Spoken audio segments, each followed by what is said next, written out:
Welcome to the What's Next podcast with Pete and Dave. I'm Dave. And I'm Pete. And today we are talking to Theo. Yeah. So today we've got the pleasure of talking to Dr. Theo Dawson, an award-winning educator, leadership scholar, creator and founder of Lectica, a developmental testing service that provides sophisticated leadership assessments that optimize learning and complexity. You're also an extensively published author, Theo. I went on your website and had a little bit of a look prior to the podcast kicking off, and I was astounded at the amount of articles. He means and books. intimidated. That too. And just, thank you. It's a pleasure to have you on. Where are you joining us from today? I'm in Northampton, Massachusetts. Fantastic. Awesome. So before we kick off, United States. So it would be the morning for you? It is 6 a.m. Thank you for getting up early. Thank you for getting up early. We appreciate you. It's currently 20 to 8 p.m. here in Adelaide in Australia. So thank you very much. Thank you for staying up for me. Yeah. So before we kick off, we usually have a quick check-in question just to sort of get us all in the mood. So today's check-in question is, what's the best scenery that you've ever experienced? The best scenery? I'll give Theo some time to give that some thought. The best scenery I've seen ever in my life was probably at the top of the cable car at Lake Como, looking over the French Alps. That was breathtaking. That sounds good. It's going to be pretty hard to beat, I think. I think one of mine is, because I'm a bit of a surfer, is, being in the Mentawai Islands and after a surf, just sitting on the boat and looking back at the waves and the spray coming off. And then when you're actually on the boat, they hang all your food up, and the sea eagles come out of the trees and come down and try and pinch the food off the boats, and just to watch them come off the trees and majestically glide down and try and snip all the fish as they're being caught for dinner. That's awesome. Yeah, it's pretty amazing. Cool. Well, I have 1,000 best sceneries. That's a really difficult. Snorkeling, hiking in the Sierra. Okay, those are two real opposites. But snorkeling in Florida off of Key Largo before the real big problems started with the coral reefs down there was so spectacular that it felt unreal. It felt like a stage scene. It was absolutely incredible. The color and the crystal clear quality of the water and the sounds, which totally took me by surprise. I had no idea. And it's amazing. And a close second is hiking in the Sierra, where the air had that same quality again, like super crystal clear. And when night falls and you're up on top of the mountain, lying on your sleeping bag, looking up at the sky, you can see the stars, really see the stars, the way that people saw them thousands of years ago. And that is a remarkable thing to see in reality. I mean, we all get to see it on television now, but to actually be there in reality and see it, it's just completely awe-inspiring. Before we got on the road to destroying the planet, way back then. Before there was smoke in the air all the time in the Sierra. Yeah, exactly. Yeah. So I think what would be great, Theo, is just to, as of, from your introduction, you've done so many things, so many amazing things, especially in the leadership space and the learning space. But it would be interesting for you to tell us about Lectica and how you got there and what the journey's been to get you where you are currently. Because I think it's an amazing story. How long is this interview? Yeah. How long is a piece of string? How long is a piece of string? It's one of those cases of pretty much everything that's happened to me in my life led me to this. And basically it's about being led to education as an area to focus on. So, but I'm not going to try to tell the entire story. I'll tell a little snippet about my early first career as a midwife, because that's a reasonable intro, I think. Probably matters more than Well, it stands out more than many things do. When I was a midwife, I caught about 500 babies, and I was able to actually stay involved in the lives of many of the clients over the years, because there was a big community of people who were doing midwifery, and the families would learn about birthing together, and then they'd stick around with one another. So we'd have parties every year. And one of the things that I noticed is that by the time many of the children had gotten to about age 8, that inborn passion that they had for learning had basically disappeared, and they were no longer thinking of themselves in the terms of, I'm interested in this long list of things, but it was more talking about whether their grades were good or whether their teacher was happy with them. So these external kinds of things started to take over. But I also noticed that some of the kids who were being homeschooled or were being schooled in alternate environments, like Montessori, for example, had retained that love of learning. And, as a society, I think we've always, we kind of assume that the reason kids lose that, and we accept that they've kind of lost it, that we have to provide all these external rewards to get them to learn in school, or punishments. That assumption's so ingrained in us that we just nobody realized that it's something that we're actually taking away from kids, as opposed to something that is just normally going to go away as a consequence of growing older. There's a big assumption that, as you grow older, you're going to lose interest in learning for its own sake. You're going to need external rewards. And there was a whole lot of research in academia, as a matter of fact, when I arrived, about how to provide the right kinds of external rewards to get people to learn.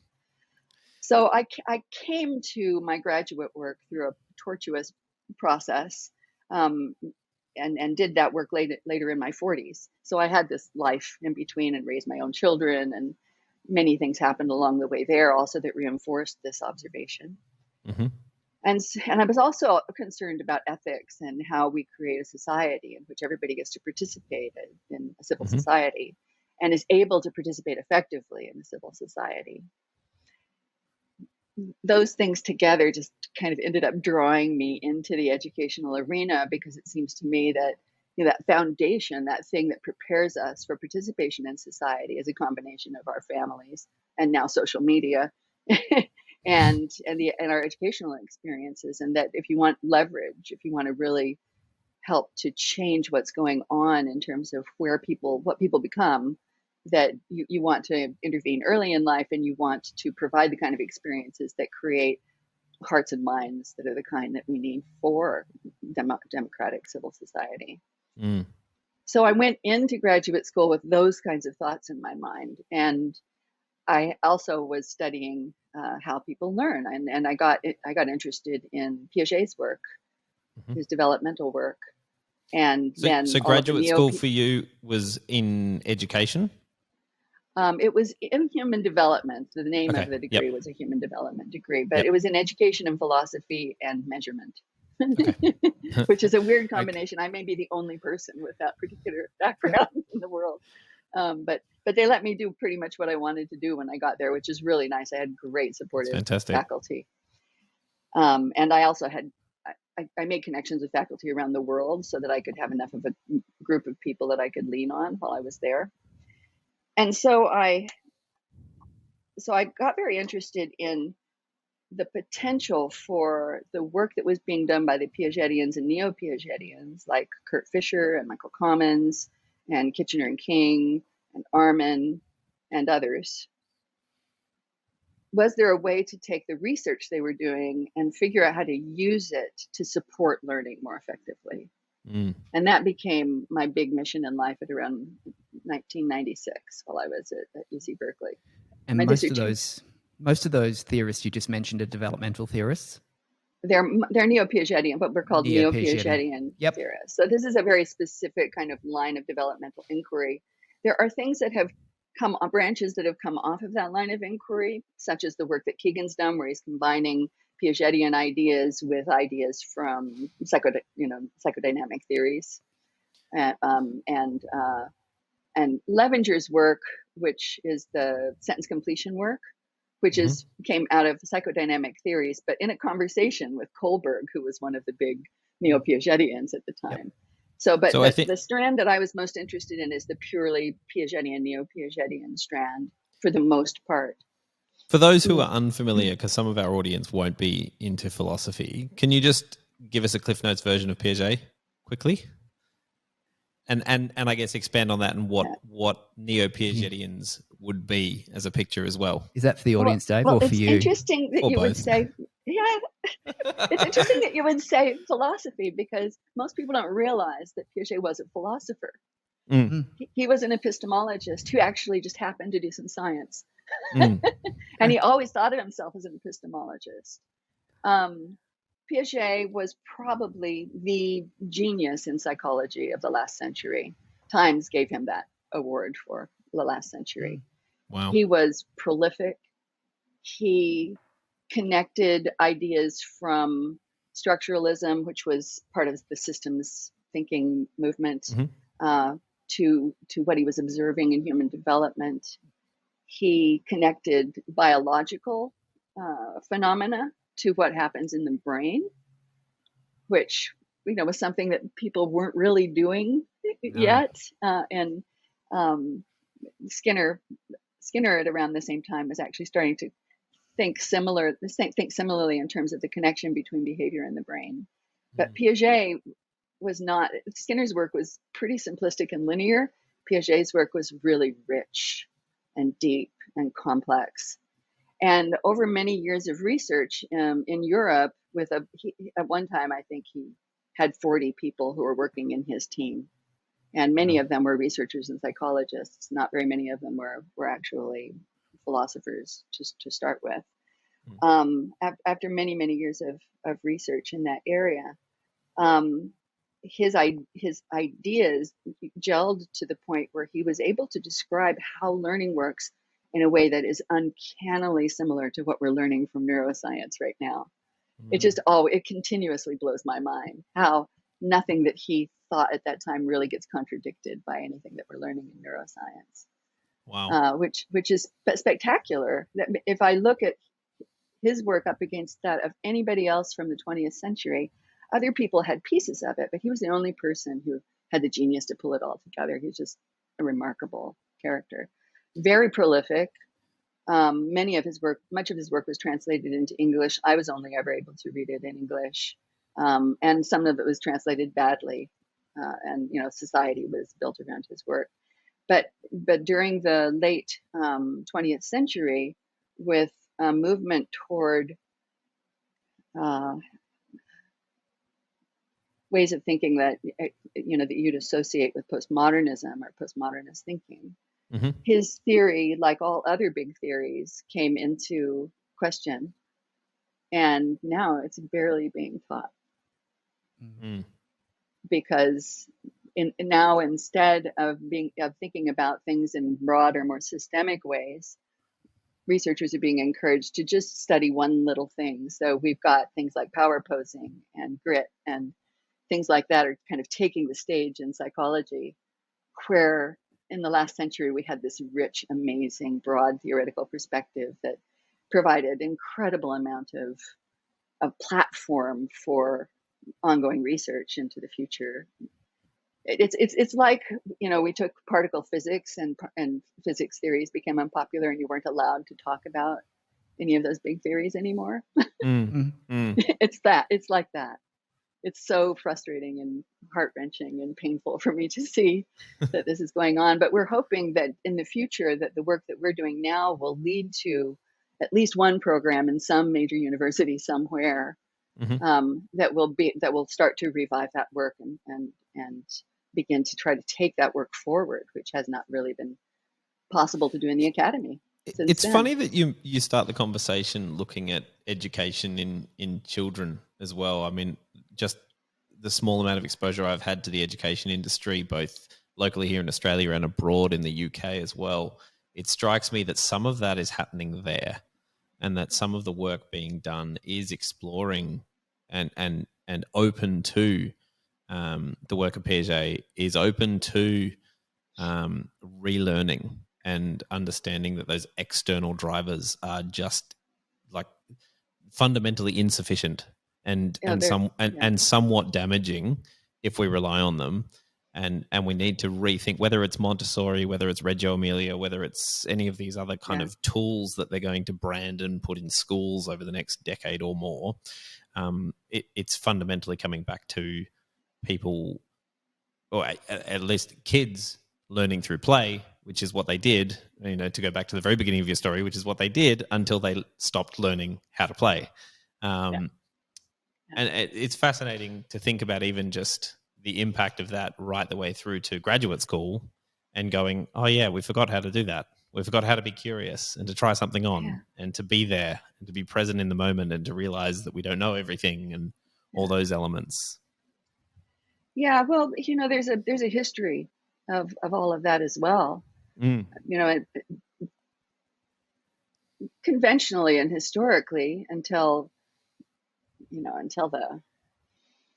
probably the turn of the last century, or somewhere around the turn of the last century, the way that we thought about learning, when we thought about learning, was that it was about taking information in to our minds. So it was a kind of, let's pour the information into the brain's way of thinking about learning. And what happened in the early 20th century is that people began to try to figure out, how do we assess that learning? And people have been doing assessments of learning for a very long time. There's stuff going on in China thousands of years ago, or hundreds of years ago, with respect to testing. But people got the idea that we could test people and figure out, how intelligent they were, how smart they were, so that we could use that information to try to configure a better society. Figure out who to send to college and figure out who to send to the mines, that sort of thing. And so these tests were created. And then once they were created, and they were all multiple choice tests with items that ended up not really having very much to do with application of knowledge in real world contexts, but really abstract idea of knowledge. Then they really, they really began to infiltrate the world because they were easy, they were quick, you could do lots and lots of them. And what we've done over the last many years is we just figured out better and better and faster ways of delivering those assessments. We haven't changed the basic structure of them or the kinds of items that they have in any real substantive ways. It's still the same thing. It's about factual knowledge, procedural knowledge, and how much you can remember and spit back out again for the most part. Which makes it also quantitatively accessible. And so it's then easy to score and easy to scale and all the rest of it as well. By the time that I was in the 11th grade, which was when I was at 16, I know you guys have different numbers that you apply to things. By the time I was in 11th grade, I had one teacher who's actually using multiple choice tests in the classroom to test us. So then became this idea gradually that anybody could make one of these tests, that you didn't need any particular skills to make the test, that anybody could make them. And by that time, there were, of course, people who were learning. There was people training as psychometricians to make the tests. The psychometricians really didn't learn about education. They just learned about making tests. So what we were learning about learning and what psychometricians were doing were like really separate from one another for a long time. And sometimes they'd talk to educators or read some of the educational literature, but they weren't educationists. They weren't sophisticated thinkers about education. And then we hit the 90s. And in the 90s, California decided that it was going to start using these tests for high stakes purposes. They're going to decide whether someone gets to go to the next grade, whether someone gets to go to college, and that had already been evolving. But when the K-12 system, when the system teaching our children got to that, then what it did was reverse several years of progressive education and take us back to content knowledge, basically. So now we're just completely focused on content knowledge, and all of that work that was done on learning has gone by the wayside. So now we're starting to see a reaction to that. So I've got an interesting question in the midst of that. So one of the things that blew me away when I did go to Lake Como and spend some time in Italy was being in the Basilica in Florence, and they talked about the all the paintings on the roof and the way it was constructed. And they said, we don't actually know how they built the dome here in Florence. We don't know, based on the year it was built and the technology they had available, we actually just don't know. And Rome forgot. And it's a fascinating thing to think that sophisticated society forgets whole pieces of information and just leaves it behind. And once I knew that, I started looking for it, and we went to Rome afterwards. And obviously there's a whole bunch of stories like we just don't know how they did it. The aqueducts, we've got no idea how they got them up that high, all that kind of stuff. What do you think, reflecting on that, and in particular the arrival of that in the 90s, do you look back and go, oh my gosh, we really did in general forget some key things through that period? Or are there areas that concern you that we shouldn't forget because we've been through that period? Well, the phenomenon you're describing has happened again and again throughout history. It's just one of those things. We have. It only takes a generation, right? It only takes a generation. So now we've had 25 years of it. We're getting on to 30 years of it, of this trend toward, away from progressive education toward, something that's more archaic. Do you feel like there is a reaction? There's a reaction to that's happened soon enough. So we still have records, right? So it's not like we've lost all the records. We still got the records. So I think that now that we're seeing the detrimental effects of what we've done, and because we have records, and the records haven't all been burnt, been burnt in the fires, that we have the opportunity to say, whoops. Yeah. But at the same time that that's happening, we also have these social movements that are pushing against the bigger theory, the bigger ideas, and we have 25 years of education here in the United States that has really poorly educated our population. And I guess that's probably what very poorly educated population. So what we have is, it's a really way complex. It's very complex. There's so many things going on that make it challenging to recover from a situation like this. And one of them simply is that we've done a bad job educating folks. And every employer out there knows. I guess that's probably what where I'm kind of going with that line of questioning is, someone challenged me this week, suggested compare 1900 to 1960 and human progress, and then compare human progress from 1960 to 2020, and tell me we're innovative. Because human progress up to 1960 was profound in a lot of ways. And you could probably say in the same way from 1960 to 2020, social progress has been profound in a lot of ways. But in terms of innovative progress and all that sort of thing, perhaps not. And the impact of education, in particular on the marketplace and on leadership and on people and on the what we're running into out there in the world and the need for leaders in various areas. It does. It strikes me based on kind of the picture you're starting to paint. Depends on, what you think of as progress. When I think of progress, I think about progress toward the greater good. I think of progress toward, maximizing human opportunity, ensuring that everybody has that opportunity to fully develop their potential and that they don't get stifled, or no one gets stifled. Everybody gets an opportunity, a real opportunity. I think that we've tried to do that. But I think that there have, the educational system here in the States, those changes that they made to start using the high stakes tests were motivated by wanting to create a level playing field. But unfortunately, the thinking behind them was highly flawed.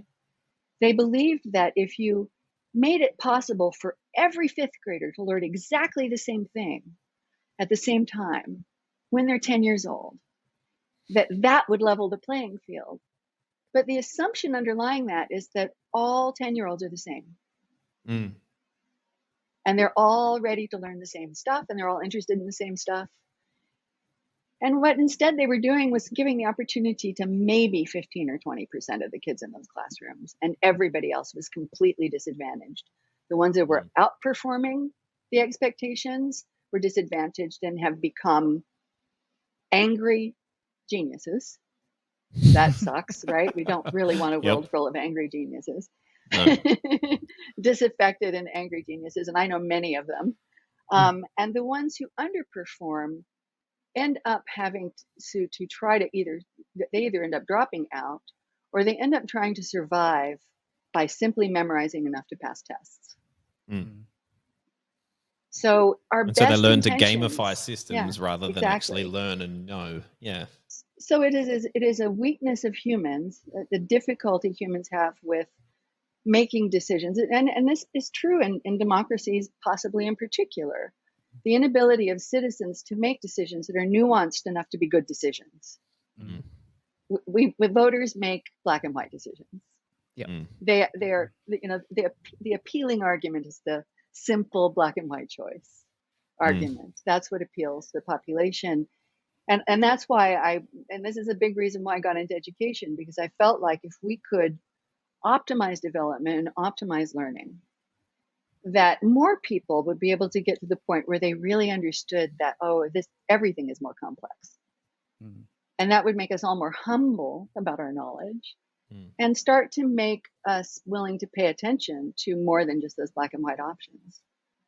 If we could all learn how to, if we could all see into that, even just enough to see it's there, I think it would make a big difference in society. And if we could do that and be educated in such a way that we really had these robust minds that could tell the difference between when we understand and when we don't, for example, which now has become a rare phenomenon Agreed. in our work.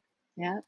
Then we would all become better citizens just by making that one simple little, that simple little change, which turns out to be a massive challenge. So you've had this extensive career in learning and educating and assessment and measurement, and that unique combination that makes you quite unique in the world. How did that all combine to come to Lectica? And what is Lectica, and what does Lectica do? So Lectica, because it was not possible to actually do this kind of research in the academy, and people are often surprised by that. Like, isn't that where the research gets done? But yes, you can make a survey. You can do basic research. You can do the same research over and over again in the academy if it's small enough in scale to be funded. But if you have a very large project like Piaget had, there's no funding for it unless you're already very famous and very connected, and you're one of the boys. Still one of the boys, I think, probably. Unfortunately. Yep. Unfortunately, though, I think it's true for women in the academy as well, to some extent. So I realized it wasn't going to happen in the academy. So Lectica comes out of, I wanted to do academic research. I wanted to do research that could stand up to peer scrutiny, but I also knew that I needed to fund that, and it became pretty clear as the kind of research that was getting funded started to change in line with that new way of thinking about research, that we were going to have to fund that ourselves. So what we did is we created a nonprofit called Lectica that owns a for-profit. So that the for-profit, everything the for-profit earns gets donated to the nonprofit. So that the nonprofit can fulfill its mission. And the nonprofit mission is to change the way we do education.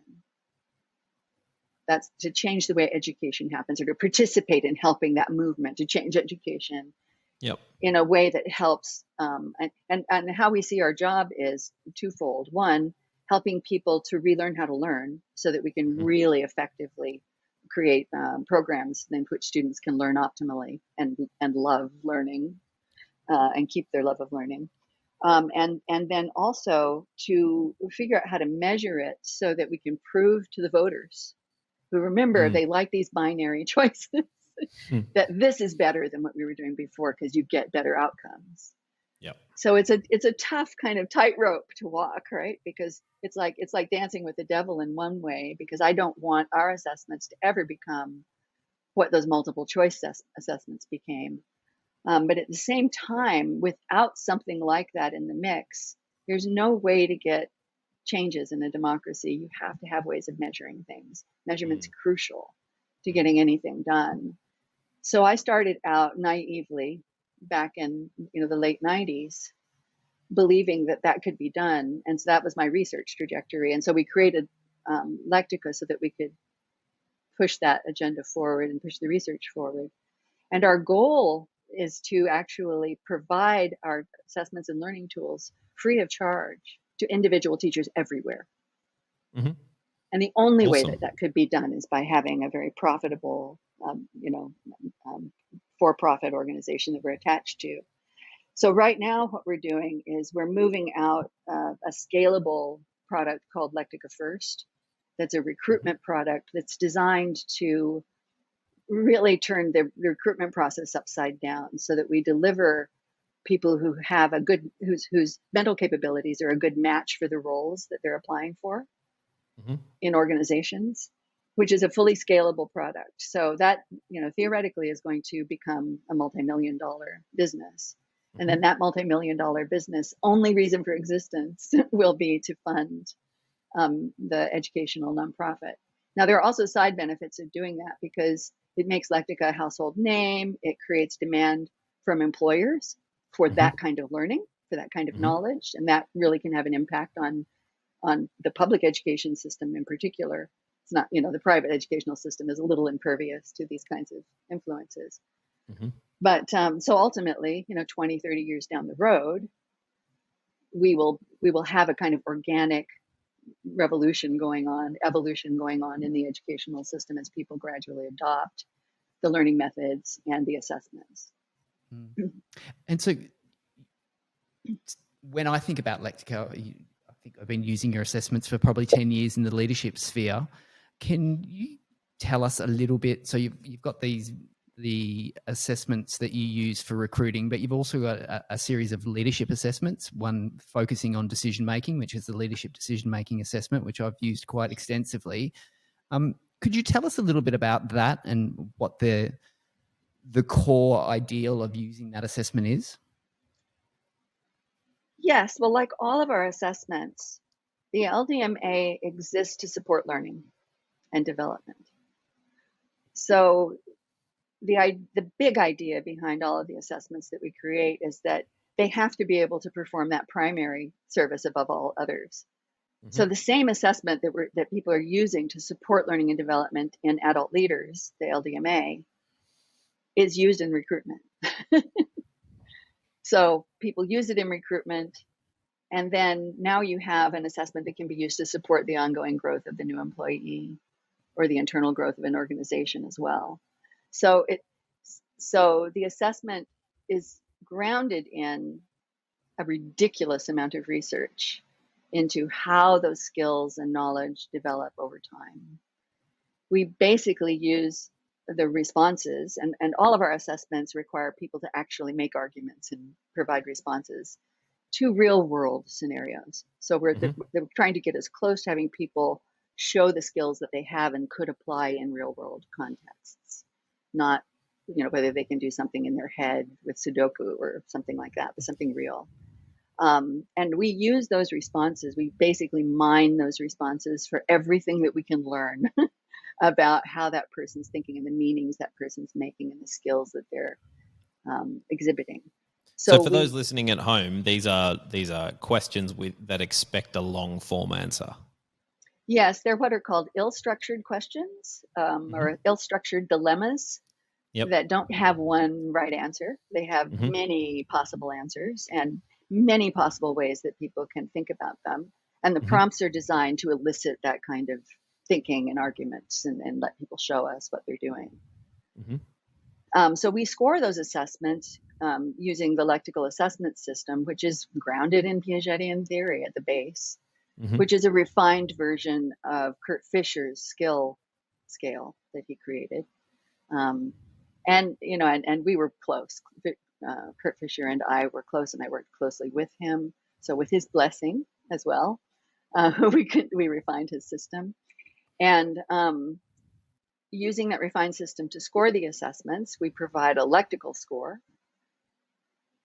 And we also code them for things like the clarity of people's responses on a few dimensions of clarity and argumentation, and what we call VUCA skills, which are skills for operating in VUCA conditions: volatile, I'm certain everybody knows that word by now. Mm-hmm. So 2020. We're creating a kind of picture of how that person's thinking at that particular time in terms of their skills and in terms of the kinds of meanings that they're making. So there's both of those things going on in the way that we're doing the measurement. So then we populate the reports with what we've learned about what a person who's performing in a certain way is likely to find useful to learn next. And we used to just provide descriptions of what they could learn next, but we've now moved to actually providing actionable things, actionable feedback. So there's no feedback in our reports anymore that isn't actionable. You can just go out there and start doing it. Because one of the things that we've learned over the many years of research that we've done is that this is really all about the development of skill, that our current way of thinking about education stops with knowledge. But that's not where you should stop. You should never stop learning a particular micro thing until you've got some skill, you can apply it. And the reason for that is because it's through the application process that piece of information gets networked into your brain so that you can make it useful, not just within that one little context where you're learning it initially, but broadly. And so when you learn the next thing, you've got something to connect it to. In our current educational system, maybe 15% of people are in a place where they can do that with the knowledge they're learning.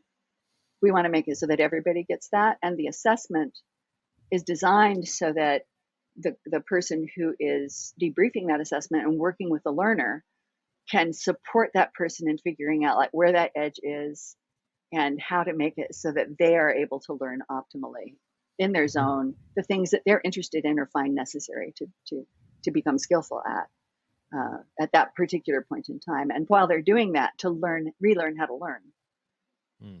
So that gradually we chip away at that idea in our heads that learning is about having the facts. Yeah. One of the things I appreciate about it, Theo, is as soon as you've got that assessment, the invitation is to action, not know. And so immediately it's an invitation to go and do something with almost like your edge. Like you've found, okay, this is where you sit. This is what's come back from that assessment. The score is largely irrelevant. What's more important is what you do with that assessment, and it's more of a do than a think.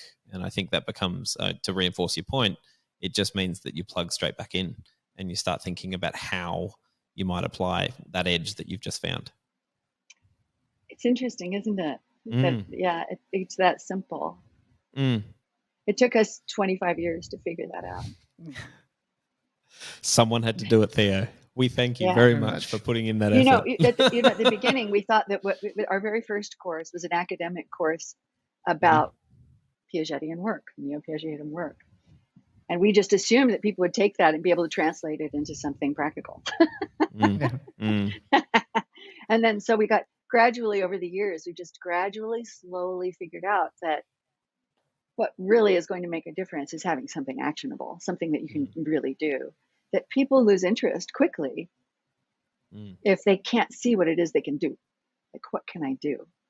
And that you don't need everybody to become a developmental theorist. That's not necessary and not even desirable.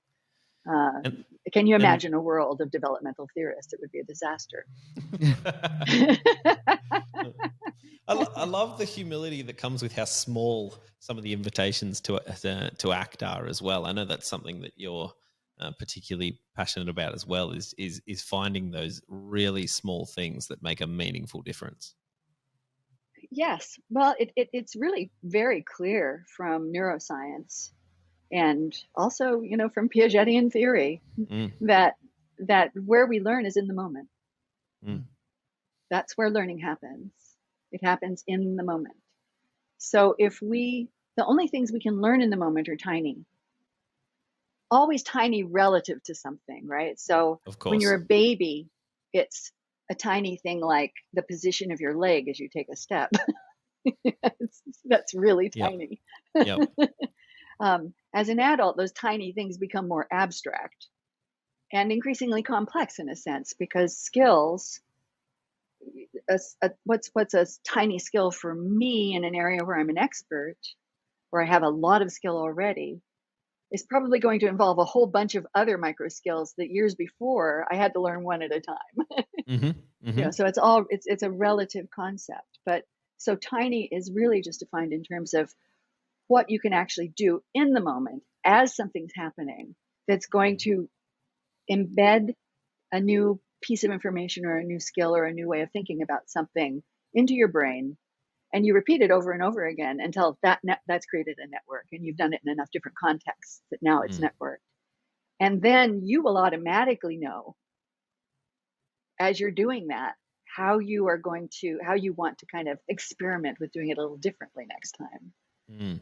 So that you're growing the skill through that practice as well. So you're networking your brain, you're growing the skill, and then ultimately, then you start building upon that skill and adding other skills. So we've done a lot of work in researching what the skills are and breaking them down into those micro elements so that we can help people get kickstarted in this venture. And one of the things that we have invented is called a skill map that allows us to picture skills as, from what we call a macro skill, a very big skill that's got lots of little skills in it, down to smaller and smaller and smaller pieces until you get around the rim to skills that are the skills that you can actually practice in real time. And of course, those maps are not written in stone because they're different they mean something different to every user who's working with them. But they are helping people to actually begin to relearn how to relearn that process, that natural process in the brain that's designed to have us learn in the moment, and to turn it into a conscious process rather than letting it remain an unconscious process as it is in early childhood, so that we can be the masters of how things get remembered, of how skills get built, and the reason that's necessary is because we have default settings in our brains that are not always optimized for more complex situations. And there's a huge amount of research on cognitive bias. Everybody has probably heard about cognitive biases. With the unconscious part of our brain, which we desperately need to handle complexity, because it's only by programming that we can actually handle complexity effectively. That unconscious part of our brain is, it starts out with default settings that really are useful when we're babies, like super useful, and even useful, through parts of childhood, but that become very problematic because they interpret complex abstract situations badly. And so we need to do in education, one of the things we need to be doing is helping kids to become increasingly conscious of that learning mechanism and play a conscious role in deciding how they're going to remember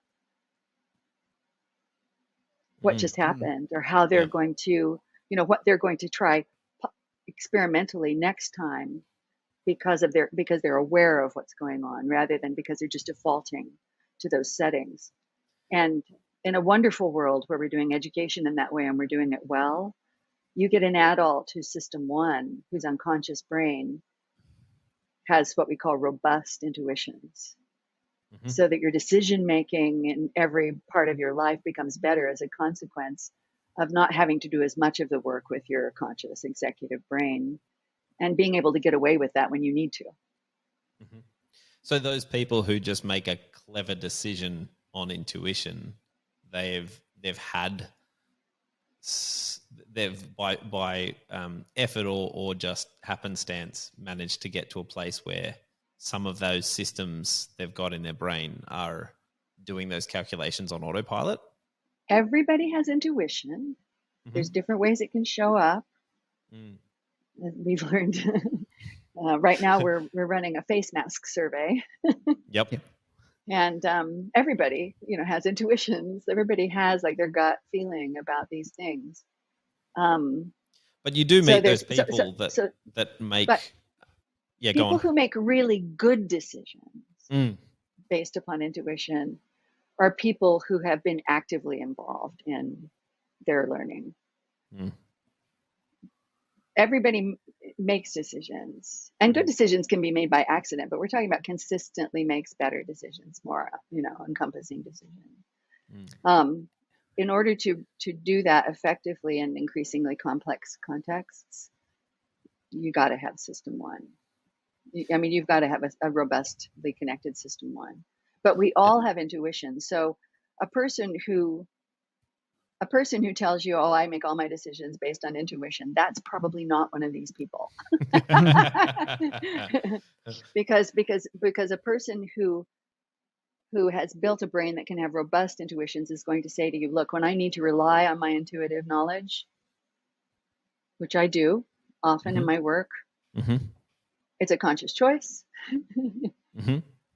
And I'm doing it while I'm watching myself doing it. I'm watching that process, and I'm learning. Eyes wide open, knowing my eyes are open because I don't believe it's infallible. I know that it's that it's not infallible. But imagine a situation in which you have to make a very rapid decision, like in a military context, or as a medical practice. Most of those decisions that are made really quickly have a huge intuitive component. Yeah. So we need to have robust intuitions to be able to cope with the complexity of our world. So whether our executive brains are just slow and clunky, and they can't do the complexity by themselves.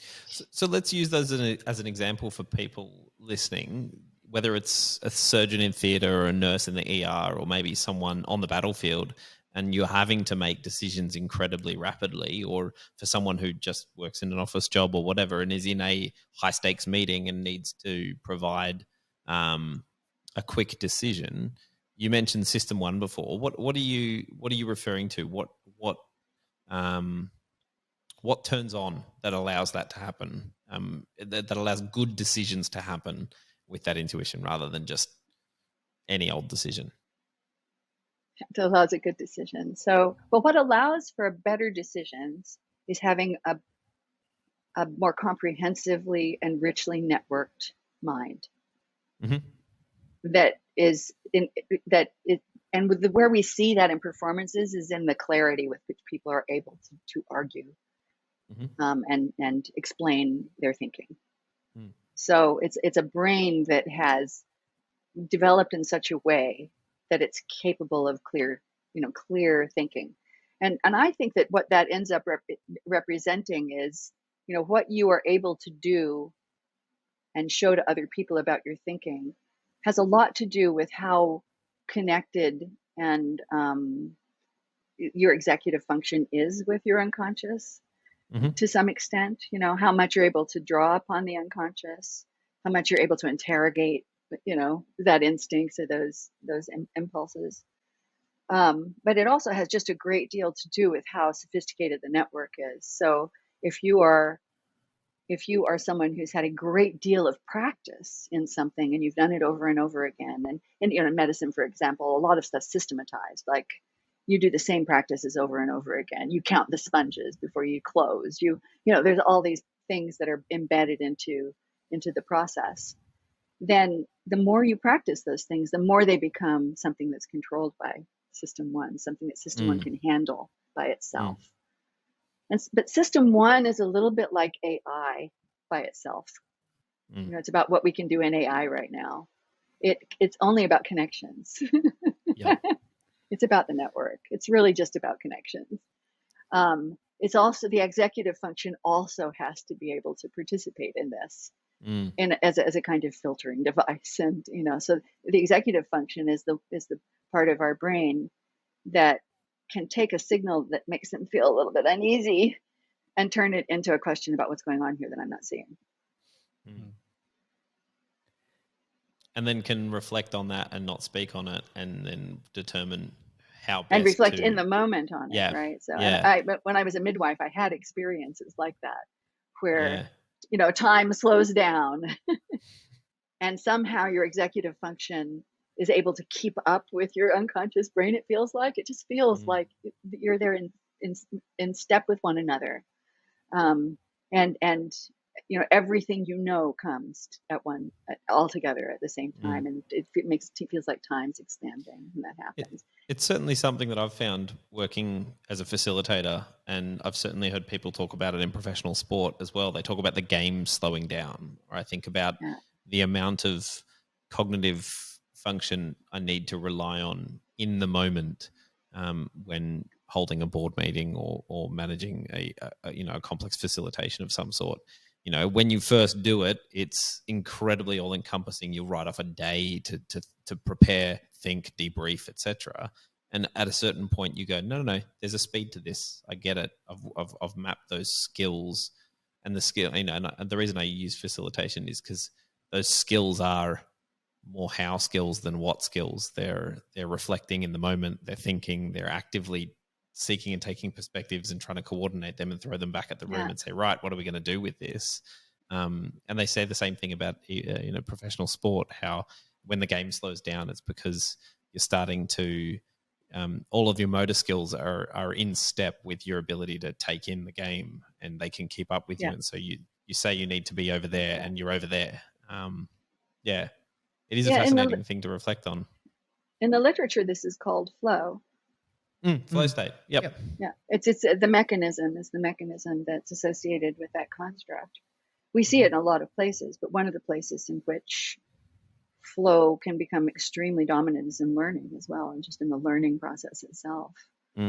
So if you've ever been learning to do something, when I'm doing programming, I get like this.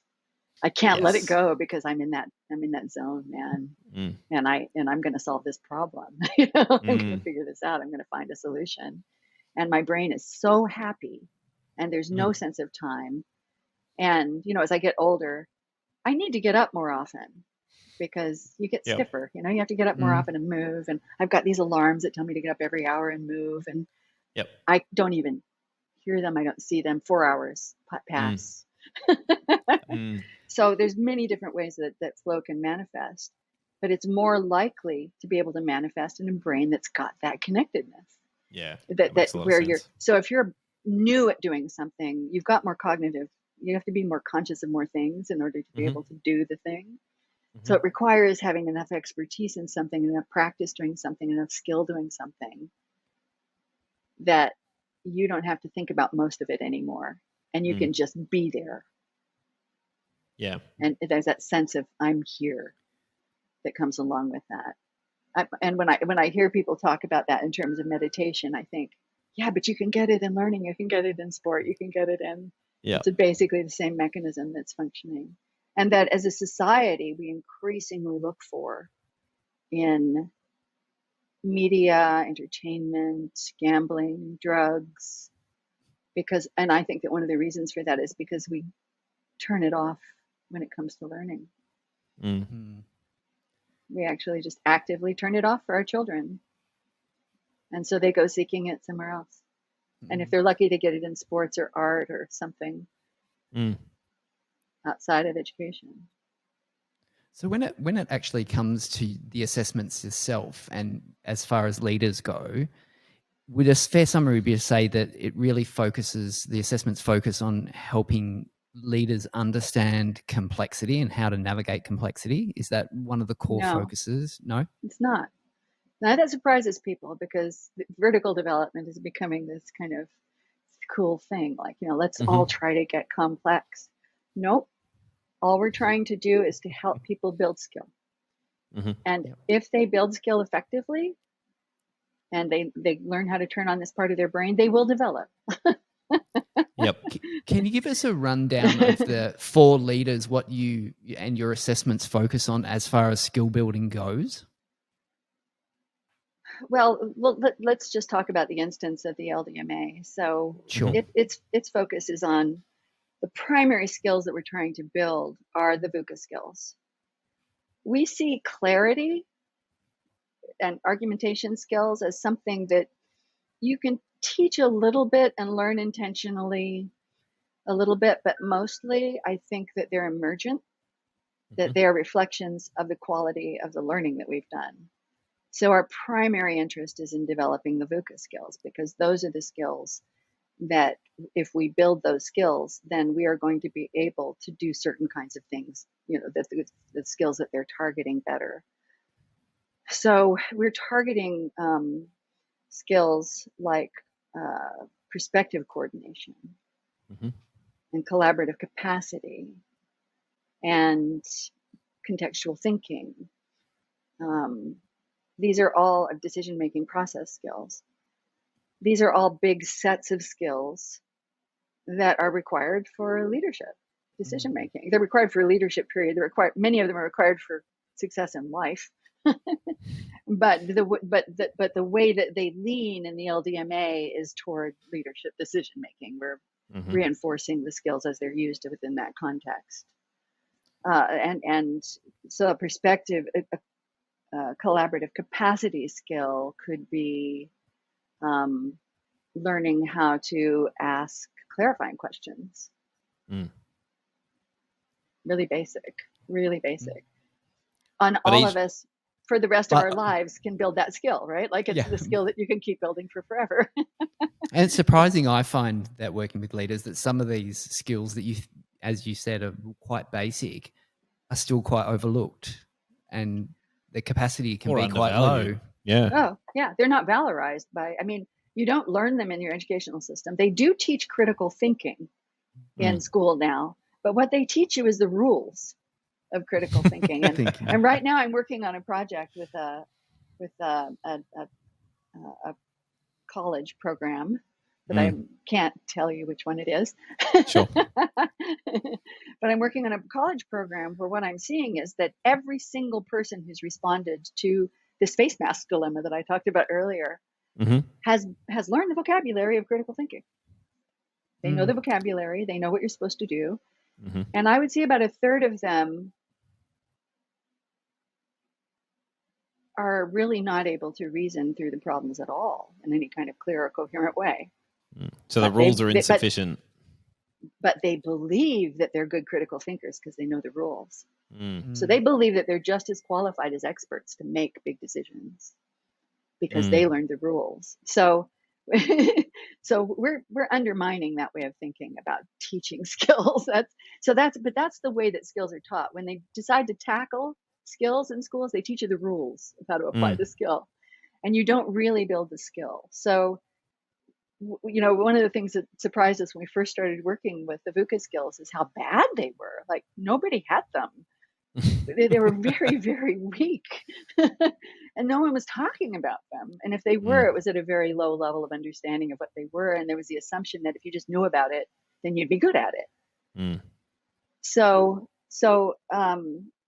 what we realized is that, because they're not valorized in the educational system, because we're not developing these skills in our children, adults are starting out at a huge disadvantage, absolutely enormous disadvantage. So, we were kind of appalled at the beginning and kind of, we're doing that, fundamental attribution error of thinking that people, had a problem, that was their problem and they were the cause of this problem, to realizing that this is a systemic problem.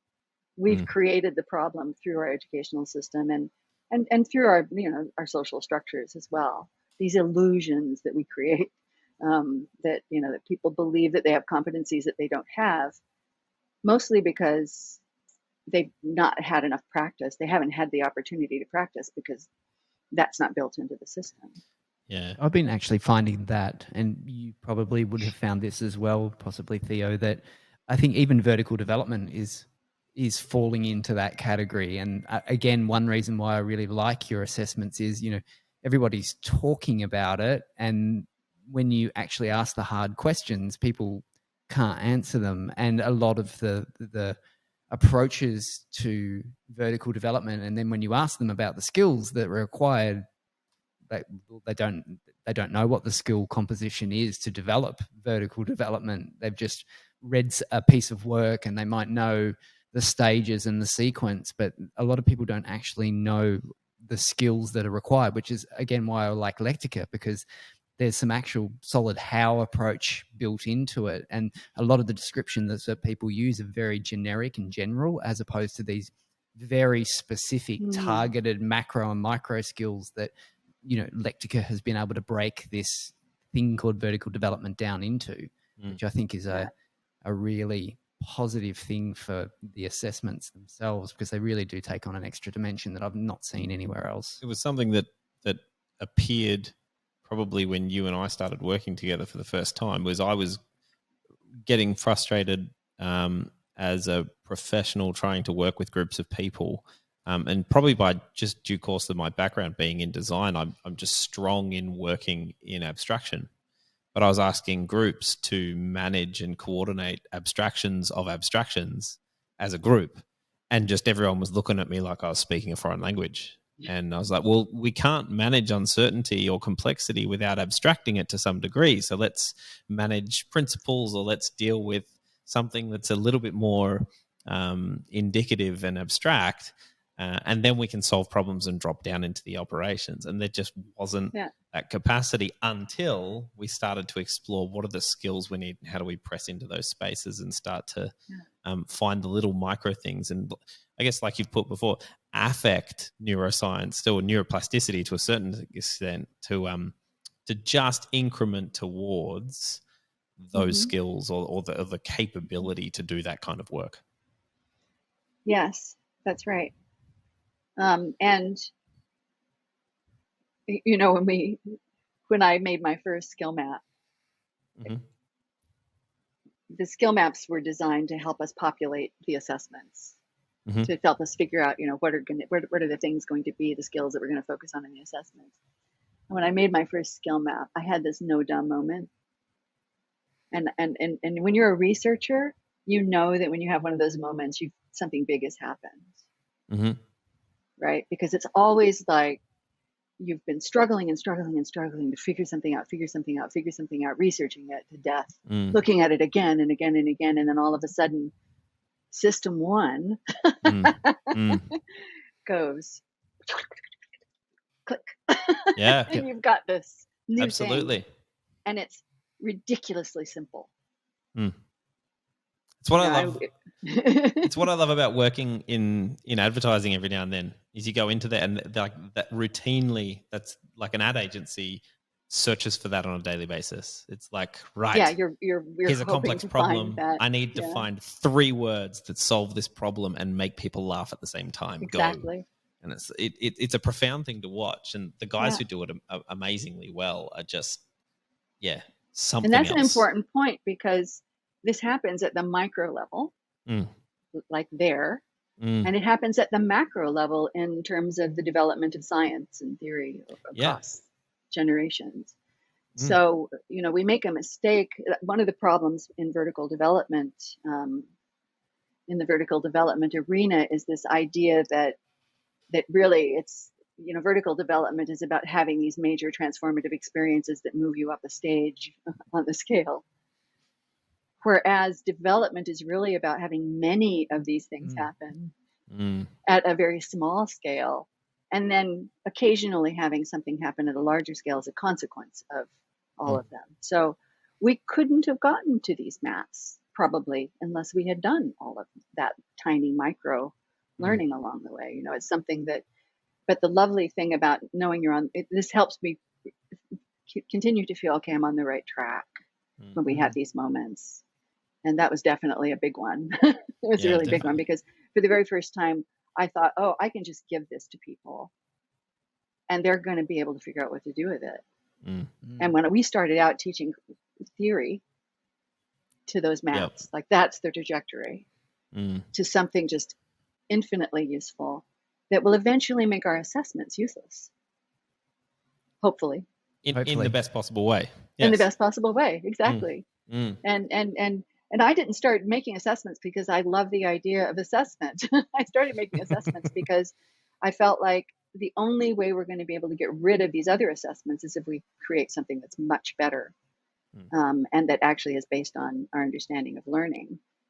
But I'd rather see a world in which everybody just sees themselves as a learner, understands their learning process, is a participant in all of the learning that they do, and where each of us has an opportunity to pursue our own trajectory without, you know, without a canon that everybody's expected to, you know, like performing monkeys, be able to spit out by the time that they're a certain age. You know what I mean? Like, I want to create a world in which education is about individuals pursuing.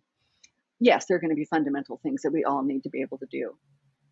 I become a reading, writing, and arithmetic person. You know, it's like, yeah, there are fundamental things, only a few. those kinds of things, and other skills, because notice those are skills. Those are skills. So those and the other skills we need to be able to navigate our complex world, that's where we should be focusing our attention. And the content, what you're working on, it could be shipbuilding, it could be insects, it could be mountain climbing, it doesn't matter what the specific focus is or focuses are, that we're developing that skill set. And if you've got that skill set, you could basically go wherever you want to go.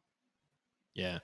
In life, you can take that anywhere you want to go. I wonder what if I can put you on the spot just quickly, Theo. One of the things that that makes me think about is reflecting on some of the teams and the leaders that I've worked with. Pete and I were talking about this the other day. Is if you could boil it down to if they could do one thing more or more often, you would see a significant move in the right direction. It would be to be curious, to be more curious, and to is that a skill? Is there micro skills inside of that? Like, what is that, and what am I pointing at when I reflect on that? One of the components of micro V calling is the active observer. Mm-hmm. And it's been astonishing to us as we've been teaching people this learning method, this micro V calling method that we teach, how many people who take our course don't have an experience of an active observer. Now, those of us who have one, we know exactly what that means, right? It's that little thing on our shoulder or in our head that's watching us. It's the eye behind the eyes. It's the eye behind the eyes. Yep. Some of us don't have a very undisciplined active observer that just disses us all the time, which is a problem. Yes. Some of us have more disciplined active observers that can perform many roles. Yes. One of the roles of the active observer is to be able to help us do things like that curiosity swap. So I feel angry. Instead of going with the impulse to violence, swap curiosity for that reaction. Curiosity is just one of those really effective curiosity, that swaps that you can do that is going to support your development and learning and help you to unlearn the patterns of behavior that lead to the impulse to sock someone in the nose, or swear or whatever it is. So yes, curiosity is a really powerful one. And we use it in a lot of the micro V calls that we write for people to learn the system. We use that as a mechanism for helping people to develop effectively, especially around things that have an emotional component or a big emotional component. I love the way you just turned that into an action, because I'm sitting here going, how does one be curious? And immediately just swap, take your impulse and swap it for a curiosity.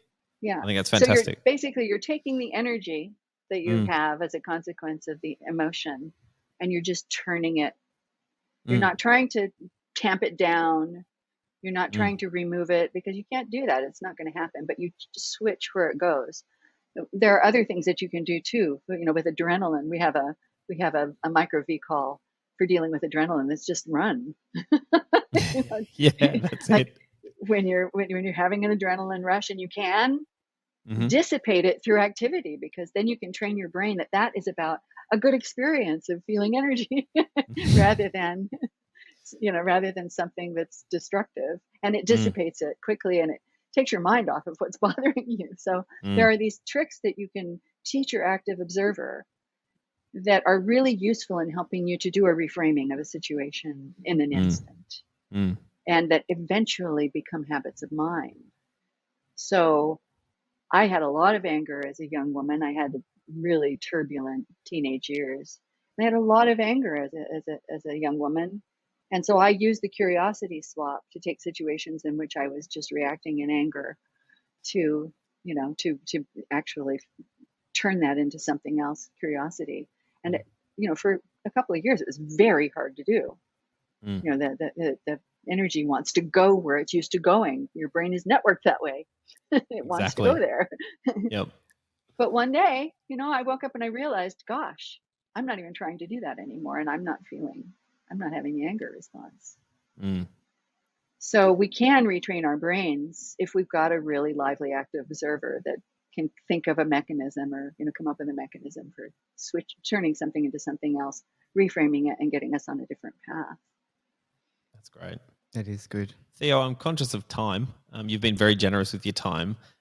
Before we wrap up, can you tell us a little bit about VIP? Oh, thank you. I know you're dying to know. VIP is a course called VCall in Practice. That's short for VCall in Practice. And VCalls are these little cyclic learning mechanisms that you practice in the moment as you are interacting with the world. Mm. And ideally, this is something that eventually that everybody's kind of doing all the time without even realizing that they're doing it. It becomes a habit of mind. It's part of a built-in mechanism. It's a mimic of the built-in mechanism that we're born with. Mm-hmm. That just adds the component of the active observer, basically, and makes it conscious, and a very conscious set of steps. So the first step is setting a goal. It's kind of having a conscious moment of deciding what do I want to learn here? Like, what's my learning goal for this situation? The second one is, what am I going to do? What's the exact thing that I'm going to teach myself how to do in that situation? Yep. And then reflecting immediately on, okay, what just happened? How did that go? Should I make an adjustment so that I can set my next goal and move on? So micro V-calling is VIP is designed to help people build that specific skill again, to reconnect with that natural learning mechanism and recruit the dopamine opioid cycle, which gives us that sense of flow that helps us to learn effectively. Mm-hmm. And it's a 6-week course. And our only goal in that course is to help you learn how to micro V-call. And it's a marvelous experience for those of us who are teaching it. It's taken us about a year to learn how to teach it really well. Mm-hmm. Some of you, I think one of you is a victim of an early version of the course. Yeah. Yep. Where we were still actually trying to get you to learn stuff too much. So now we're not trying to get you to learn very much stuff anymore. We're just trying to help you learn the skill. And it's designed to take any adult or, mature adolescent and help them just get back into being able to learn that way well enough so that they can take what they've learned in the course and go out and just start to build an increasing skill with using micro V-calling in their everyday learning activities. Mm-hmm. It's also a prerequisite for other courses that we teach that train people to work with our assessments and our learning model with other people. So you kind of see that as the foundation stone, really. It's the foundation stone. It's the thing that you need. We're going to give away our assessments to teachers, but we're going to make them take the course first. Mm-hmm. And the way that we structured this course is sort of like Tupperware. It's an interesting. Not the analogy I was thinking that was coming, but anyway. I used to say it was like a Ponzi scheme, but it's not really a Ponzi scheme. It's more like a Tupperware kind of scheme where people take the course and then we invite people who take the course and benefit greatly from it and build the skill rapidly to learn how to teach the course. And we put them through a few sessions where they're learning how to teach the course. And then ultimately we just let them teach the course out in the world. And so we're requiring of anybody we teach to teach the course to teach 2 more people how to teach the course. So we're trying. So you can see it's how that fits the Tupperware thing. You go to a Tupperware party, they figure out who's the most enthusiastic in the room, turn them into another Tupperware. I don't know what you're talking about. What do you mean? In this case, we don't have a profit motive. This is part of our nonprofit. This is part of our nonprofit mission. The mission is to make VIP just endemic. That everybody everywhere gets an opportunity to do this course. And eventually to make it this mechanism, an understood mechanism that people then can, and teachers and other people can begin to build into curricula. So it's a Trojan horsey kind of thing, I guess. So it's a kind of good Trojan horse. You think you're going to get a burp when you close the lid, but instead you get a new way of learning for the world. A Trojan horse made of Tupperware. Yeah. And to close today out, Theo, and I'm gonna, if that wasn't difficult enough, now I'm gonna give you if you were to break your entire life's work and approach to learning and everything down into 3 things for people at home, what would those 3 things be? I hate questions like this. 3 things. Do you want me to make it advice? Or up to you. I'll make it a combination of things. I'll just be advice to myself. Sure. Mm-hmm. Be humble, because you're going to get it wrong, at least for a while. Forgive yourself, because you're just human and we're just animals. Mm-hmm. And keep experimenting. Mm-hmm. Fair enough. 3 very, very good suggestions, I think, going forward.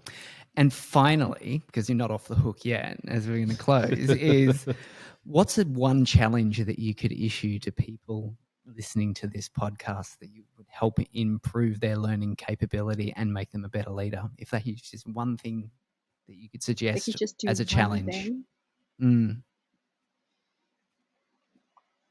Well, I could say, read this article and try it out.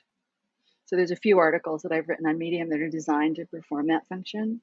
Just read this and just try what the suggestions are, and watch what happens. So we'll put those articles in the show notes. We will. Yeah.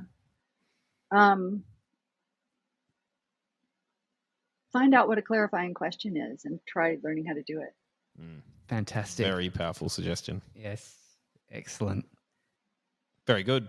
Theo, I really want to thank you for making the time, getting up early, and being so full of energy at 6 o'clock in the morning. We really do appreciate your time and insight today. Yeah, I'd like to thank you, Theo. It's been a real pleasure, and to get your insight, your life story, where you've been, what you're doing, and all the benefit that you're bringing to the world through Lectica and what you've created. It's fantastic. Well, thank you for giving me an opportunity to talk about myself and my work. You're welcome. I hardly ever have time to do that. You earned it. You definitely have earned it. Excellent. All right. Thanks, Thank Theo. you. Bye, guys. Bye.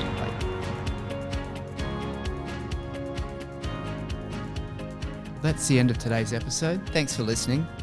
What's Next is brought to you by The Next. We are workplace futurists and transformation facilitators. You can reach us on the web at www.thenextnxt.com.au. Please ensure you subscribe to our channel to ensure you don't miss our up and coming episodes.